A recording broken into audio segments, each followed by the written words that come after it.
ny masonao mitiavako ny abakabakiny sa ny masonao ny tiako dia miabakaba manga asy zany fa ny foko dia mihira ny hafaliana anoloany masonao sy ny lanitra mitranga ny tsikinao mitiavako ny fivelaram-boninkazo sa ny molotrao ny tiako dia ny voninkazo ihany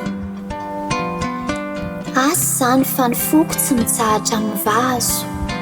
anoloany tsikinao sy ny voninkazo hatrany tia ny voromira fa nandrehanao mikalo sa ny vorona mikalo mivetsokanao mandalo nitondra hira tamin'ny fiainako nangina hiran-taona maro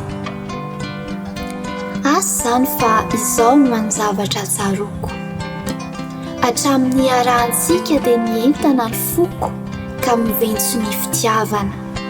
ny antony fantaro